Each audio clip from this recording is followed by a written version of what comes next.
first thing we want to do is make sure your streamline system is really, really optimized, right? There's a lot of components that go into it. We want to make sure the work you're doing is showing across your channels and your website, but also we really want to make sure that if you haven't gone through the work to do it, super important to kind of take these next few slides and really kind of reflect back and look at the bigger picture of your business. Next slide, please. So first things first, right? Your direct booking website. We know the rise of channel management is really important, but again, we always want to make sure that your direct booking website is technically sound, traveler centric, really focused on the person at the very end that's going to be booking with you, right? Is it optimized? Do you have user experience put in there? Are you showing your most available homes? Have you created a lot of the content around it, which Robin's going to talk to later. I don't want to steal all the thunder from her. But why do you need it, right? Differentiate your brand from the OTAs. We know the OTAs are still present, but it's so good to differentiate it there. Differentiate from your competitors, right? I think about, I'm located in Charleston, and I cannot tell you how many vacation rental companies are here, but there's a lot. And they all have a similar type model, especially if you're on the beach or if you're downtown or anywhere else. There's a similar look and feel. That's important with your website. Make sure it's designed to be a little bit different than your competition. Cause a conversation around that. Being a leader in your market, again, another great way to do it is through this website and getting everything on there, user optimized, thinking through it, and really making sure your brand is captured there as well. That's one of the easiest ways to be a leader in your market is if your brand is just a little bit different, you know that and you show that. And then it improves your net revenue at the end of the day, right? Comes directly to you, no commissions, all on you, and it's great. Something to consider is how you measure up, whether that's against your competition, the OTAs, or even against yourself. If you're one of those people that's like, this isn't good enough, let's keep pushing it. That's another way to do it too. A couple of tidbits of how to measure up. Next slide, please. Features to focus on when you are in your streamline system. So running through this quickly, these are the bullet points. There's a slide for each of them, but optimal property titles, really important. We're going to dive into that. Keyword dense property descriptions, photo quality and order, hugely important. Amenities, making sure they're clean and organized, and then your overall availability calendar as well. We'll branch into the availability calendar a bit more as we go through those slides. So optimal property titles, right? You want to make sure your title of your property uses a keyword-friendly, kind of catchy property name to make sure your property names are easy for your guests to remember, right? And I think I've seen this in a couple different ways. There's people who want to put in amenities in their property titles, and that definitely works, especially if you're thinking about channel management and distributing to Airbnb, Vrbo, wherever you're looking. It kind of matches across those platforms. For some of our customers, people have their very unique, fun, catchy names for their properties and make them very memorable. So if you don't want to go the keyword-friendly route, making sure that they are very catchy, easy to remember, and there's some I know I've seen that are just great. So keep that in mind too. Either way works, and however is best for your business and your brand as well. If your homes use a number configuration, right? So if it's a unit code that you reference it as or anything else, keeping that kind of with you, right? So let's say your property name is Blissful Dream, right? I think about Charleston, that's how a lot of people view our area, Blissful Dream. But your unit name or unit code in the back end is 1, 2, 3, 4, 5. Like, let's not put 1, 2, 3, 4, 5 on the website. Let's put Blissful Dream so people can remember it and know it versus remembering a string of numbers. It kind of reminds me of trying to remember your password when you don't know it. There's a lot of things that go into it. So keeping it very, very simple, very fun. Making sure that public facing name, again, is in your main tag title, main headline, and streamline. I want to make sure that that's there so it shows in search engines on your website, and then knowing you can adjust it as you need to for the OTAs. And describe your home accurately in your area. I know Blissful Dream is what we use for Charleston, maybe not the best example, who knows? But making sure it works with your name and your location. And we have a couple screenshots over there from one of our Blue Tent Streamline customers to kind of give you a basis for what you could do if you wanted to do it that way. Search engine will pick up those title tags and display them in search results. So again, making sure the information is accurate, it works really well. Seen that be really, really awesome for some people. Robin, anything you want to add in here? No, just, I mean, really, that's a great point. And the thing I really love about Streamline is they make it very user-friendly on the back end for you guys to do those optimizations. I do love, I think it's really easy on the reservations team to have a numerical home name. So it's great that they don't have to remember every single unit name specifically. They can remember numbers, get to it quickly within Streamline while they're making that reservation. But then you have the opportunity to kind of name things, make them catchy, kind of describe the experience of the home to the user facing piece. Absolutely. Totally agree. Next slide. Next slide. Jinx. Keyword dense property description. So your descriptions are going to lead to your interest. So make sure that your property description really details out that property and puts that guest in that home before they even get there, right?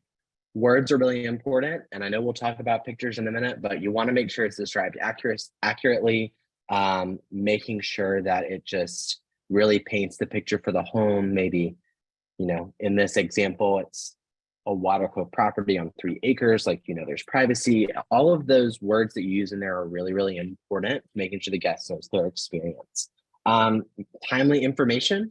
If you renovated your unit in 2017, that was awesome in 2017, awesome in 2018. But now people may see something that's 6 years renovated, maybe it doesn't speak well to them. So if there's any type of date-bound former information, it might be a good time to either you or your internal team, if there's more than just you working on it, to go through and audit that. Make sure it's up to date, make sure it's accurate, especially with the renovations. If you have the pictures, awesome, but making sure that that is detailed out in your description as well. And again, showing off everything, the more detailed, the better. You want to make sure people really know what's going on. Yeah, I think two little points I wanted to add to this is we're definitely seeing a trend, and Michael actually has a question that I'll address here in a second, but we're seeing this trend towards an experience vacation versus just people specifically focused on the property. So you really want to try and tell the story of what that house experience will be. Michael brought up and asked about AI enhanced descriptions, which is a really great topic. We probably should have included it in here, so I'm really glad you asked it. Yes, we are either training or utilizing or leveraging AI in many, many ways in the marketing world. My 2 pieces of caution is you absolutely need to read it. You need to format it properly so that it's broken up so that the guests can see specific sections. And you want to include more keywords that you know people are searching to get to your website in general. So location-based keywords are really important, specific ocean view, oceanfront, et cetera. So really trying, I do encourage utilizing AI, but there are a lot of touch points that have to go into that. Stephanie, I'll answer your question next. I think we can go to the next slide, Reagan. Yeah. Image quality and image order, right? So whether you're working with a floor plan service or if you have a real estate friend or partner in your area, that's a great way to get some of those high resolution images if you don't have them already, right? That guest experience, they want to picture themselves there. So they have the words to kind of back it up, but we know pictures are worth 1,000 words. So you want to make sure they're high resolution, they're not really grainy and small, and that's not going to sell your experience. You want people to really picture themselves there. So even thinking about the way you order your pictures, which ones should you put first? Definitely not your bathroom. That's not a good idea to do. Or any of the smaller type, not sales point kind of ways. Pictures of the homes are great. The living room, if it's beautiful, sunset views, anything you think that's going to grab someone's attention immediately and take them through that experience. A tip whenever you're uploading those images as well is making sure they're optimized by keyword friendliness too. As we get into the world of Google becoming more like a person, a part of that group of people is that those that use screen readers and making sure your images are, the alt text and the descriptions are very accurate for what they're experiencing. You can make it as accurate as possible, which really helps the user end of it. But there's also opportunities within your alt text or that subsection when the screen reader reads it, and as Google reads some of those images as well, to use some keywords about your property. So if you have a Charleston example, Blissful Dream has a view of the beach or its oceanfront. It's very easy to say the sunset over the Charleston coast at one of our Charleston vacation rentals. Look at how beautiful this is. And it really just sets the scene for how someone's going to experience it, thinking across widely every guest that could come your way. Yeah, I mean, argumentatively, the photography is your most important investment as a property manager. One other, I think, thing that we talked about in a different webinar that I constantly encourage clients to do is when you do send out photographers to do property photos, please ask them to do more scenic or people photos of your area, because you can leverage those for other marketing pieces. We'll talk about email marketing in a little bit, but while they're out there with a great camera and taking high resolution pictures, just see if they'll do some more candid type stuff for you that you can leverage in other places. Yeah, lifestyle's great. Yeah, great for any content across the board. I know, Robin, that's what you meant. So I was like, let me just make sure I bring it back. Lifestyle, yeah, lifestyle. Thank you. For anything. And you may have a couple friends who are like, get me in front of the camera, and they totally will do it. Or maybe you're that person, and that's totally fine too. I am not that person. Well, I am that person. So that's why, that would work. That would work, Next Robin. slide, Reagan. The next slide. Amenities, making sure they're clean and organized, right? So again, thinking about your images and going back and maybe looking at those bigger picture, your property descriptions, your property names, thinking about all of that bigger picture. Another thing to add to that list is your amenities. For example, do you have any duplicates that are in there? I think one that Robin and I have seen a lot is the variation of pool private and private pool. They're the same thing. They mean the same thing to the end user. So if you have duplicates in there, it may be a good time to just consolidate. You likely have the same properties in there already. We would prefer private pool versus pool private, but whatever works best for you. Again, private pool is the best one for that one. Go ahead. Yeah, go ahead, Robin. Oh, just one thing I love about Streamline, just for Streamline users that are on here, they make it really easy to categorize everything. Yeah. And so what you can do on the website is, as long as you stay organized and you have categories, then you don't have to worry about someone going in and fat fingering or misspelling something or making a duplicate, because you can see everything under those categories. And then even just pull those exactly in Streamline into your website, exactly how they're organized, so that when your reservations team's looking at the site or the guest is, there's just no questions there. You know, keeping those silly questions off your reservations team's phone calls amenities can solve a lot of those problems. Yeah, and that's a big kudos to Streamline, Robin, too. I mean, we've got in there and looked at even some of the standard amenities, and there's just a lot, and that's awesome that there's so many you can choose from. So it avoids things like naming inconsistencies or typos or extra characters, because all you have to do is check a box, update it, and you're on your way. So really, really easy system, awesome to use. So thank you for calling that out, Robin. Yeah. Next slide. Look at us. I beat you to it again.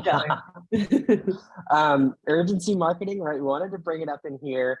There's a couple different ways you can play with it on your site. We'll get to a little bit of that in the email marketing section, but kind of lets your guests know what your occupancy looks like. I think this is a page that kind of shows that availability calendar or what units that you have. So people can just kind of get a quick snapshot and know and what's going on. And Robin, I know you have some stuff you want to add to that. So I want to turn that part over to you about that page. Yeah, I just really like this display. It kind of goes back into the old days when PMs used to really use a tape chart. Like you had a big calendar of all of your unit names, and you would use sticky notes or whiteout or whatever you did to highlight it. This is a great piece to include in any kind of marketing material, honestly, so that a guest can see the quantity of homes. And it's also super helpful for the reservations team. If they're on the phone with someone that says, I definitely want to come the 4th of July weekend, they can just hit this page. I mean, obviously they can utilize Streamline to do that, but they can hit this page and have a pretty easy view of every single thing. So I just like this. It's just an option on sites to get that done. And obviously urgency marketing is huge. There's a bunch of different ways to do it. This isn't the prettiest one that we have that we've displayed, but I like the recently viewed, booked 5 times this year. There's different price drops or price increase urgency things that we can talk about doing. So it really helps the people stay sticky on the page and finish that conversion. Next slide. Definitely. Yeah. And then the last one's kind of upsells at checkout, right? So everyone can see kind of your availability. They know what's going on. They've gone through. They're like blissful dream. That's my property. Love the pictures. Love the name. Love the detail. Love all of that. It's available when I want to book. Awesome. Making sure you have some type of upsell at checkout. So Robin mentioned this specifically with the images about users wanting an experiential type travel, and definitely a trend I think we've seen across the space as a whole. A part of that experience is that the guest wants to go to your website and essentially book everything with you. They don't want to have to go and have their planner and call 5 different companies to do the same thing and get the best price. So having these add-ons at checkout is a great way to increase that booking revenue, especially average stay value for your guests is going to go up if you have those. And on the right-hand side of your screen, that's just a lot of examples actually of what you can add on and configure in your streamlined system, but creates that one seamless transaction. They already trust you to put that home, whether they're repeat business or or a new guest that trusts you with the images and the content that you've used. This is another way for them to trust you, having those add-ons at it as well, getting creative. This is another way to get ahead of those reservationists and what they're frequently hearing. If people want early check-in and late checkout, put that as a fee, put it on there, configure it. So that saves your reservations team from having to go and manually do it. It's there for that guest to do immediately as they're able to. Upsell things like pool heat, golf carts, if those are things that are there. Ski rentals, we've seen that sometimes with people doing that too. Or even some type of packages that people want to have in theirs as well. Linens, I know this is one that comes up a lot. Bed making and housekeeping, other ones too, or even crib rentals. So just different ways that you can really provide that guest with the one-stop shop experience that you have. They can book their home. They can also book all of their needs right there too. Next. Awesome. So take it away, Robin. You can just jump to the next slide because we do have content and we're already 20 minutes in. So we could obviously do an entire webinar just around email marketing, but the important piece here, again, for Streamline users is we really have such a powerful integration, and making sure that you kind of do some discovery on what the capabilities of that integration is the cool part, because there's so many things. So I'm going to talk about stay cycle emails next. This was a little out of order, but besides the stay cycle emails, which again, I'll talk about next, just a general best practices email marketing is super important. We can pull all your reservation data through Streamline and populate it to make sure that we're sending out email campaigns to people we want to send to people who want to hear from you as well. They may not have reserved. So having like a pop-up on your website, encouraging them to subscribe. We often do see conversions where someone has signed up for an email list. All they do is get a thank you for signing up, and they come back and book a unit. So just making sure that you're making yourself available to be to allow a guest to communicate with you. I think that's the right way to say it. Is super important. And then again, when we start talking about segmenting, a successful strategy is to send a weekly single focus campaign. That's really goes in line with segmentation and sharing emails with guests specifically to meet their needs. Like take all your pet friendly guests and send them an email, take all your luxury guests and send them a specific email with just your luxury units. Maybe guests that have booked beachfront for the last 10 years, make sure you're getting in front of them with new beachfront properties that you've just added to your program as an option. So there's so much we can do with segmentation and just making sure that this crew is aware of that potential, that we can do that is awesome, especially utilizing the streamlined data. Next slide. So these are our stay cycle emails. This is what I'm talking about when I say integration. So a guest makes a reservation. You do have a lot of triggers that you can set up in Streamline. We can also do this through different methods. But it's really making sure you get a confirmation email out to that guest and then start talking to them about the experience, because we'll talk a little bit more about sharing in a minute, but we really want to give everybody the opportunity to not only be prepared, but be kind of mentally ready for that vacation experience. Talking to them while they are there is a great way to keep your phones not ringing with service calls and things like that, giving them a vehicle to talk to your support team or your work order team. And then the post departures is arguably one of the most important. Make sure that guest knows you appreciate their stay. We often see offering incentives like a 10% discount if you rebook. So just there's a lot of things we can do with automation, and it's not hard. It's sort of a set it and forget it type thing. It doesn't take a huge lift on your guys' end. So it's a great piece to keep bookings rolling through and keep your guests happy. Next slide. Absolutely. Anything to add there on stay cycle stuff, Ben? Sorry. No, that I think we operate very similarly in that regard.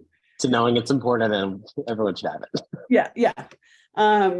So we have Blue Tent's enhanced sharing feature on here. It's really just a way you can kind of go to the next slide, Reagan, so they can see really what it looks like. So this is really a way for guests to, I guess maybe I didn't put a slide in there on enhanced sharing, but essentially enhanced sharing is a great way to allow your guests to select a number of properties and then go ahead and share it with multiple people they're traveling with. And then that person, like my grandmother or my aunt, they get an email and I say, hey, I love the pools at these properties. I don't like this one. These are all pet friendly. So that's a great way to just give your guests a tool again. So your reservations team's not answering a bunch of questions, comparing properties. It's just an easy way to share that.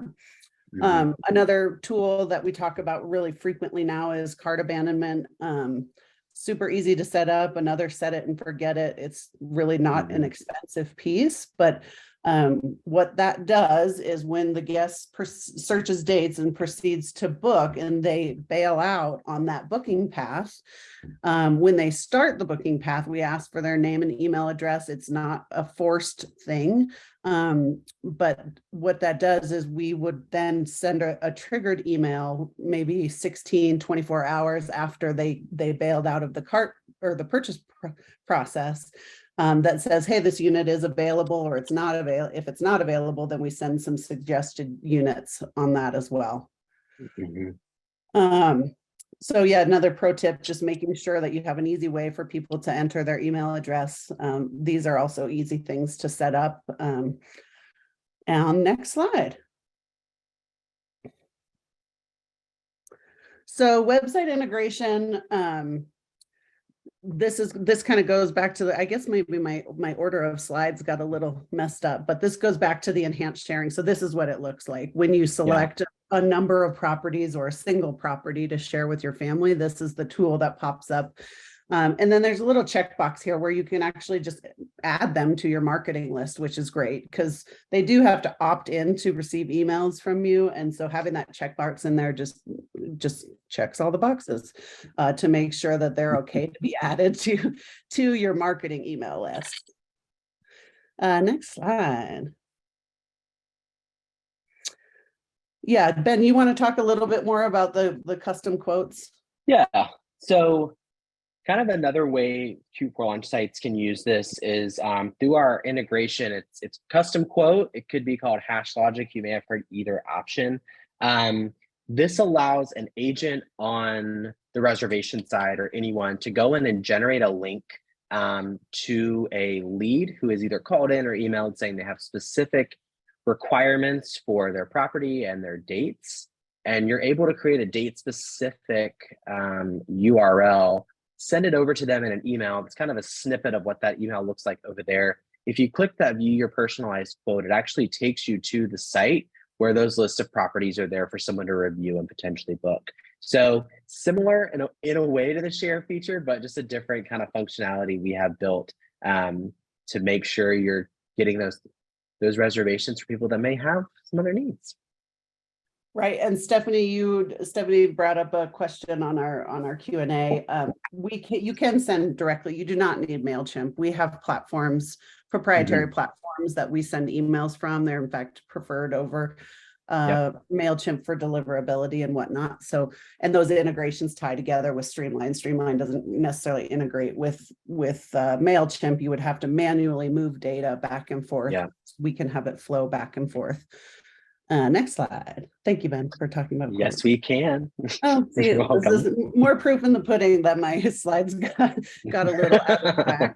I'm not gonna talk about sharing that much more, but it's a setup that needs to happen. We do, even if you're not doing email marketing with Blue 10 or Q4 launch, we do authenticate your domain name to make sure that the reply, like when these emails go out, when you're sharing these properties with your family and friends, that it does come from a legitimate source. It doesn't go from spam. You can put, again, a custom message in there, and then it obviously has a link back to the property. And even if you search dates and shared, it typically takes them to that date search too, to make sure that property is still available. So next slide. And it's similar to the custom quote. Oh, sharing. We're still sharing. I mean, I think the reason probably why I hammered on this so much is that I'm spending a lot of time talking about the experience, making our marketing more focused on experience and giving guests the tools to share stuff, like whether it be on social or through email or so on and so forth.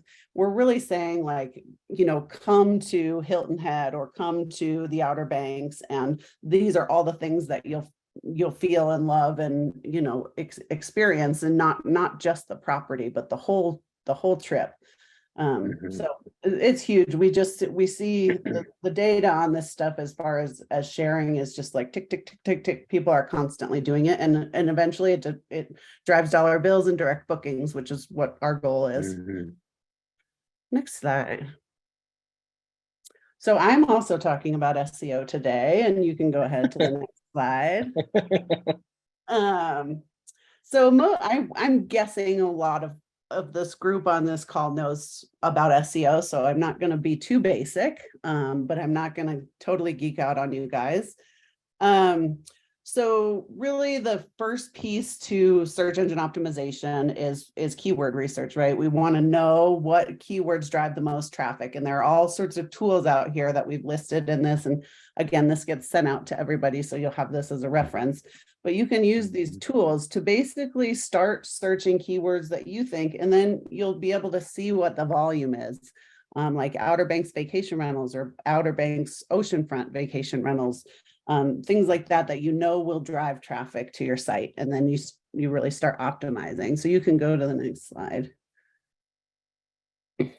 So these are things that when you do keyword research, we can use them in property descriptions, but mainly we want to use them in landing pages on your site. So in this example, one thing that does get overlooked pretty frequently, which always surprises me, is having an all rentals page. That's pretty much your most powerful page on your site, which is it lists all your rentals. And then here you can see with like Paramount and Fort Lauderdale, they did a really great job putting a descriptive paragraph about the company, the types of rentals that they have, and they put links in here so that when you're reading this, and search engines, of course, can easily get to all of those little landing pages that are more specific to either the guest needs or that Google really loves. Anything here to add, Ben? Yeah, kind of to your point, Robin, about how search engines can read it too. And I think something we can geek a little bit about too in here is making sure this all rentals page has a link in your main navigation. When Google search engines like Bing or others come to your site, they start at the very top and work their way down. So as they come through, say, okay, I know your name because your logo's up there. Oh, you have vacation rentals. Oh, you have an all rentals page. You have a lot of vacation rentals. And then it reads those links all the way through. So the more specific of the links you could put on this page related to driving revenue and showing your inventory, the better, because you want to make sure Google knows, but also your end user knows, as Google's trying to become a person over time. Right. Yeah, 100%. Sorry, I kind of glazed over the fact that it needs to be in your navigation. It shouldn't just exist No somewhere worries. on the site. It is a Yeah. frequently used page as well. I mean, Yeah. as much as we will talk about drilling down and taxonomy wise into specific landing pages, which are obviously important, we see a ton of conversions from the all rental page because people just Yeah. know their dates and they find the property right away and they're good to go. Yep. So next slide, I think. So this is when we started looking at landing pages, which are super, super important for marketing, like to include in email marketing pieces, your social media stuff, being able to feature a certain feature about the property, whether it be, again, private pool, pet friendly, oceanfront, maybe anything that you put in Streamline as an attribute to your units, you be able to build a landing page based off of that. So like EV chargers is an important one we're seeing these days. Yeah. We want a landing page specific, and it may not have to be in your navigation, especially if we're maybe doing an email marketing campaign about going green or things like that. You can feature those EV charging properties or properties with EV chargers and stuff like that, but they're very easy to create and they're very, very powerful for search engine optimization, especially when you see the copy at the top, just a nice little paragraph sort of describing what this page is about. Here are all the homes with private pools. You can also, you definitely should also do different areas. So trying to break out like Brindley Beach and Hatteras Island would be an example. We obviously have an all rental page, but if it's location specific or a cool new neighborhood that you have maybe 5 or 6 rentals in, it's a great way to just provide exposure and start beefing up your SEO juice for those particular keywords, as people do search what are long tail keywords, meaning very specific keywords like oceanfront, pet friendly, 2-bedroom condo instead of Outer Banks vacation rental. So long tail keywords are a great opportunity to get placement. Next slide. Absolutely. So the biggest thing with consistency, and especially when it comes to revenue, the biggest thing with SEO when it comes to revenue is consistency. It's not a super attractive instant thing that happens, that the second you start optimizing your website, the dollar bills rain from the skies. It's a long-term commitment. It's almost like a maintenance thing that should happen with any time on any website that you're working with. And the reason for that is obviously we all live in Google's world and they continually change it on us. So being up to speed and talking with professionals like at Q4 Launch and Blue Tent on what things need to be done is always an opportunity. Or we obviously have teams of SEO specialists that do this for you. But it's a consistent thing that really always has to be done. It's not a 6-month commitment. It's not even a 1-year commitment. It's a lifetime commitment to keep up. And because that organic traffic and organic placement is so valuable, not just to the conversions, but it's also valuable to get new homeowners. They are Googling you. They're trying to find their top keywords. And if you're not anywhere to be found, then they think that you're not doing good marketing. So it's really important. Then leveraging data, which Ben's going to dig into here soon. Really looking at that even quarterly. I mean, I live my life in Google Analytics for the most part, as far as looking at different keyword opportunities, how people are getting to your site.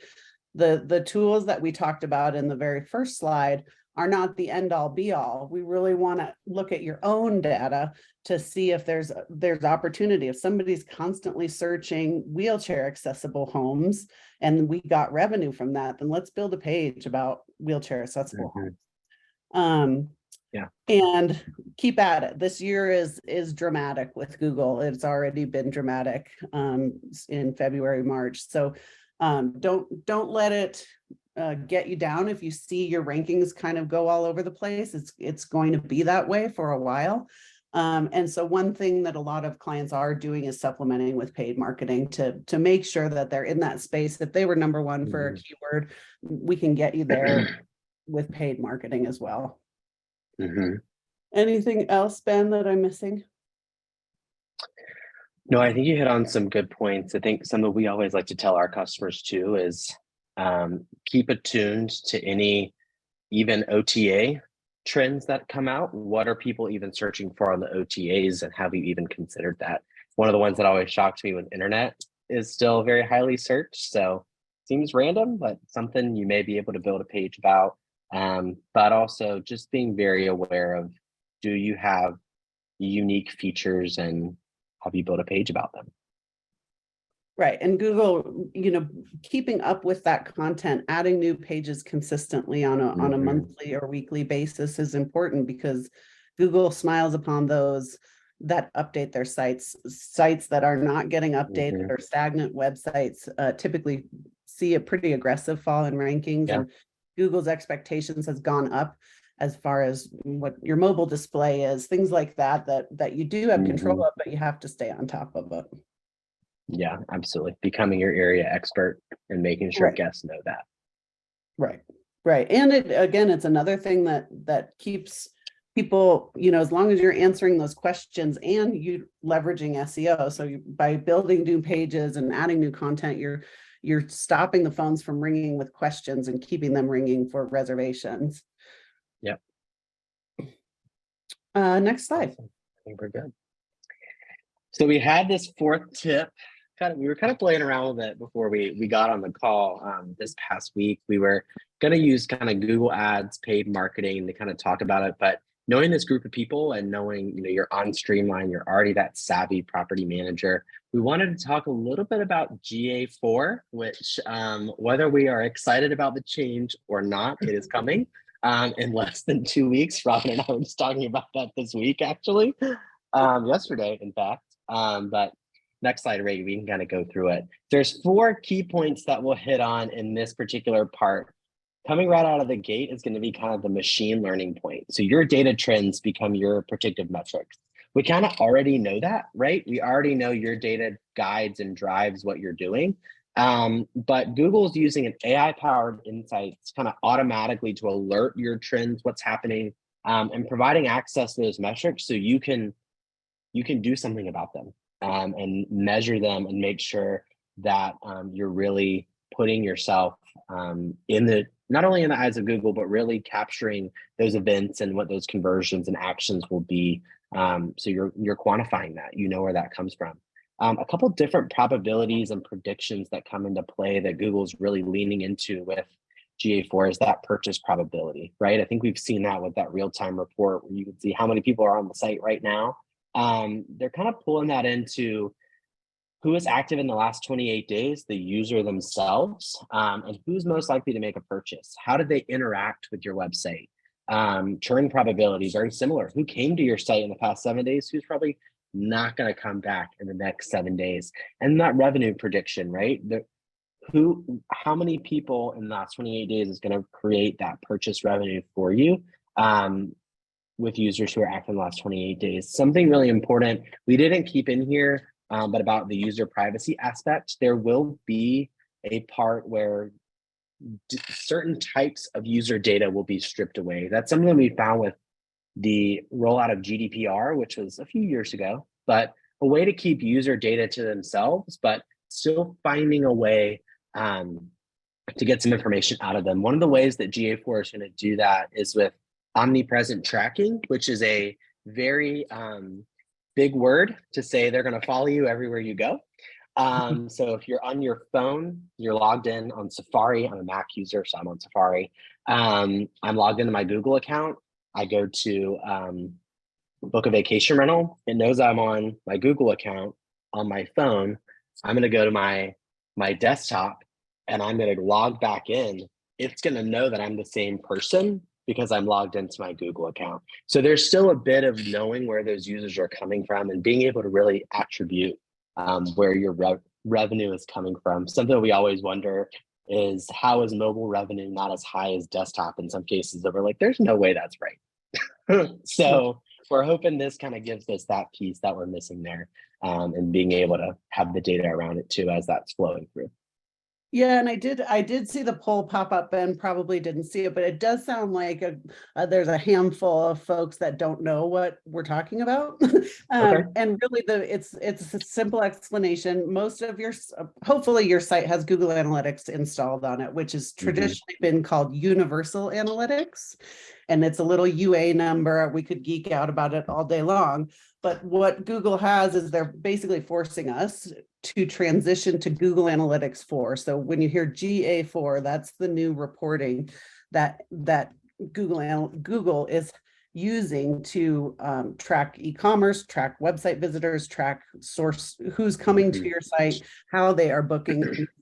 It's a pretty significant change, in all honesty, from the traditional reports that we've gotten used to, but it's actually really, really cool. The way they've done it is it's smart. Those of you that are really familiar with Universal Analytics and are used to going in will probably miss it, like myself included. I'm in a little bit of denial. So the next 2 weeks, I really need to let go of Universal Analytics and embrace GA4, but the way they have approached it is really, really cool. So if you have questions, Ben and I can, Q4 luncheon, we kind of happy to talk through what that means in general. So go ahead, Ben.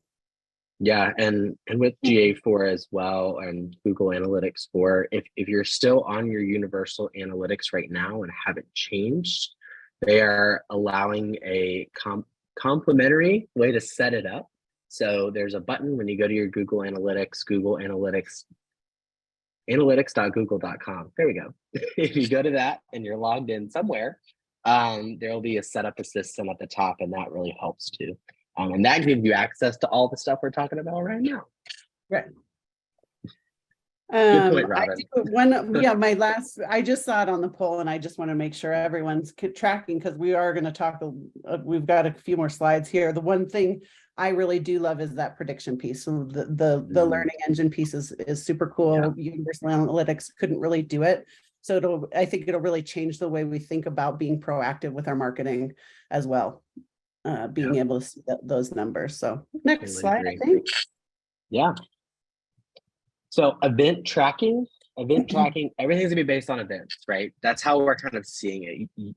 GA4, Google Analytics 4, is almost like a behavior engagement style reporting tool.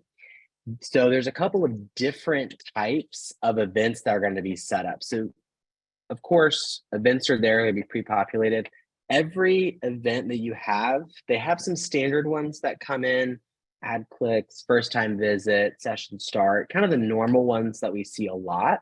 But there may be some other ones, and it is important that not every single event that's either preloaded or a part of what you're currently doing is captured. So really tailoring this platform to your business, like you did in Universal Analytics and current Google Analytics before it goes away, translating that over, and the setup assistant does help with that sometimes. But a couple of different event types to think about is automatically collected. So Google by default has those ones available: ad clicks, first time visitors, session start. So think about that as new users, sessions, those kind of ones that you may be used to seeing and hearing about. You have your enhanced measurement pieces. So it collects additional items from your website with the enhanced measurements on. Those things are page views, outbound links, especially if they're clicking away, going elsewhere, or scroll. Scroll is going to be a really, I think, impactful feature as we look through measurement of the website. The scroll feature in there will track if someone scrolls at least, I believe it's 80 or 90% of the page. So if they have taken the time to scroll that much down your page, that's a really positive thing, because it means your content is doing really well, kind of going back to Robin's point about SEO and making sure it's optimized, but really thinking about the user. That's where this new platform comes into play. It's like you're essentially trying to talk to a person, which I know Google's trying to use with AI and some of the other features they're doing as well. Recommended conversions and events that come up. It recommends kind of predefined names and parameters that you can implement them manually. So that kind of goes back to some of that predictive that comes up. They'll see your trends and say, hey, maybe you should measure this. And you can set that event up and set the conversion up for it as well. And then you have your custom events, kind of going back to that top point about differentiating with your business. You may have custom events that you're tracking right now in your day-to-day and what you're currently doing in Universal Analytics. So making sure those are defined and come over. And again, these events are great ways to set up and become the most important data drivers for generating your revenue, but also getting those homeowners to and making sure you have something set up for that particular campaign you have going as well. Yeah, so Stephanie just asked a question about events. Events are configured in GA4. So you want to set all of your events, whether it be a conversion or maybe someone subscribed to your email list, or maybe somebody filled out your homeowner acquisition form. You define those events within GA4. And though even if it doesn't translate to revenue like a reservation does, you can attribute revenue to it. So that's kind of where we start making decisions that will bolster revenue, because we can kind of see all these different sources from events that have already happened and how they happened, where they came from. Like, did they come from Google? Did they come from, vacationrental.com listing site that you might be partnered with? How did they get to you, and where in the value of that conversion to you? That's the kind of stuff we want people to look at. So you do create those events in GA4. You do. Next slide, please. So kind of you set up your events, that's awesome. Now it's time to set up your conversion. So if you're really attuned to Universal Analytics and the current Google Analytics setup, that's another name for goals that you set. So things like e-commerce or purchases in this case, specific goals or events that you have that are custom. What Robin was saying about newsletter signups, did you fill out our homeowner acquisition brochure, things like that. This quantifies and evaluates the measurement of your revenue driving and lead driving events across your website. It's just a way to get a number to what all the groundwork you've already done to set up those, how you want those events to be set up. The conversion tracking is going to actually give you that number. These work really well if you're going through and have your own goals, your own KPIs, or key performance indicators as you're looking at your business. If you know you are a company that's really direct booking, revenue focused, your e-commerce is going to be your best friend, right? But if you're in a market where maybe e-commerce isn't as less and you get a lot of inquiries like request more information to book or request to book, you can quantify those in here too. So you can kind of get a pulse check on when things are happening. You may already be doing that, but just to kind of translate it between the two, that functionality that's in there will remain, just with doing a little bit of groundwork, setting that up. Important thing to note right now, Universal Analytics gives you about 20 of those goals you can set up now.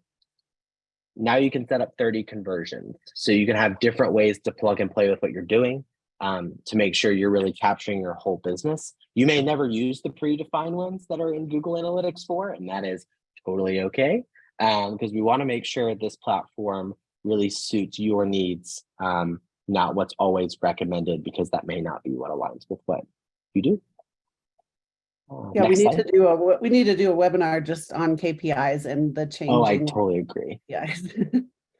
We'll pass it on to Inhabit Marketing, right? Or Megan and her team. Get it started. The last kind of point about GA4 is the reporting piece, right? Very similar to Universal Analytics. Google Analytics 4 is going to have a lot of information and a lot of things you can play around with. Side tangents, grab. I mean, you can just go down and spend days and days and days in there. Kind of what sneak for the webinar pitch there, Robin sent over about it.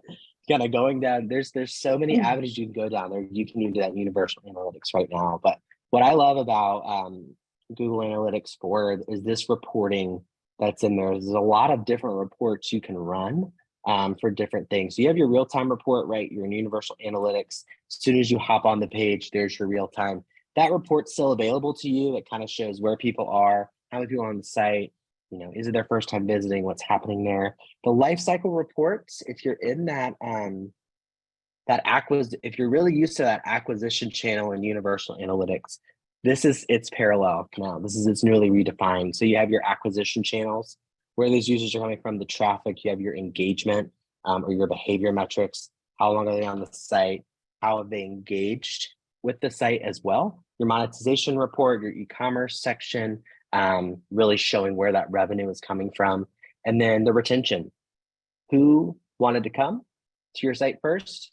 Who didn't want to stay? And who wanted to come back? So that's a cool new piece that they're adding in there, which is really awesome. And then you have your user report, right? Where people are coming from and who is engaged.